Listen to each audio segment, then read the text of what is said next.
मुद्दे पर मेरा पहला सवाल रवि किशन जी आपसे यही कि आप बीते दिन आप काफी चिंतित दिखे देश की संसद में कि ड्रग्स बॉलीवुड को अपनी गिरफ्त में ले रहा है। ये पूरी जानकारी क्या आपको सुशांत सिंह राजपूत के केस के बाद आई? क्या वजह थी जो इस तरह से मुखर होकर आपने बोला? जया जी ने उस पर क्या बोला है उस पर बाद में आएंगे। वजह क्या थी ये मुद्दा उठाने की?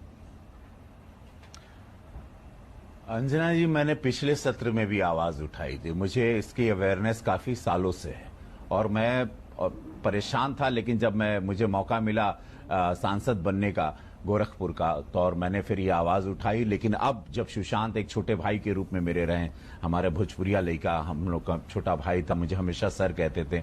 वो लड़के को मैं जानता था, वो जिंदगी देख रहा था, मौत नहीं देख रहा था। तो मुझे ये बहुत दुख हुआ। मेरी माँ भी रोने लगी कि एगो देखो बाबू, एगो लड़का चल गए। उसको लगा कि हमको कुछ हो जाता, तो मुझे लगा कि बोलना तो पड़ेगा, ऐसे तो नहीं चलेगा। कहीं तो ये कमर तोड़नी पड़ेगी कि कौन सप्लायर है, कौन पेडलर्स हैं, कौन घूस गया है, कौन ये पार्टीज अटेंड कर रहा है, रेफ पार्टीज कहते हैं, और कौन इजीली अवेलेबल करवा दिया।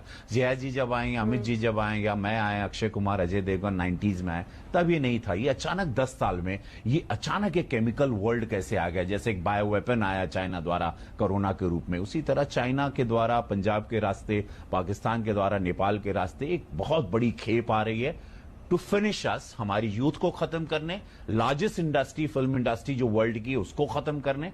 मेरी आवाज वो थी, जया जी ने सुना नहीं, उन्होंने व्यक्तित्व ही नहीं सुना, और मुझे उन पर उन्होंने बहुत एक गलत सा पलटवार कर दिया। जया जी तो आप पर एहसान फरामोशी का आरोप लगा रही हैं। वो कह रही हैं कि जिस थाली में खा रहे हैं, जिस मुंबई से निकले हुए एक्टर हैं, वो मुंबई को बदनाम कर रहे हैं। ये उनका आरोप है।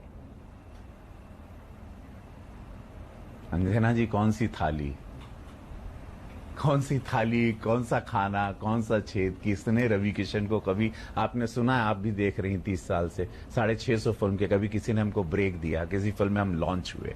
ट्रेन्ड एक्टर, ट्रेन्ड डांसर, सब कुछ कभी नहीं। स्वयं भू रहे हम, स्वयं को लॉन्च किया, एक बंद हुई भोजपुरी इंडस्ट्री को शुरू किया। समाज ने, मेरे समाज ने, देश की जनता ने मुझे स्टार बनाया, सुपरस्टार बनाया।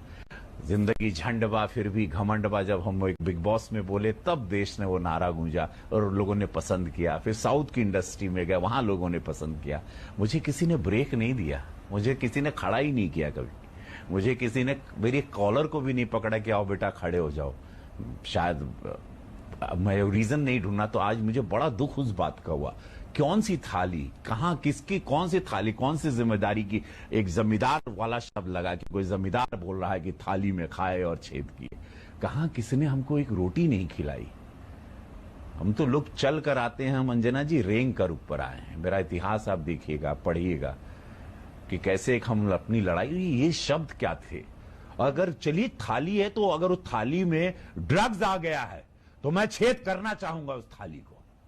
अगर थाली में मेरे देश के युवा खत्म होंगे, मेरी फिल्म इंडस्ट्री के लोग जो नहीं कर रहे हैं ड्रग्स, कुछ लोग कर रहे हैं, तो यस, मैं इस थाली को छेद करूंगा।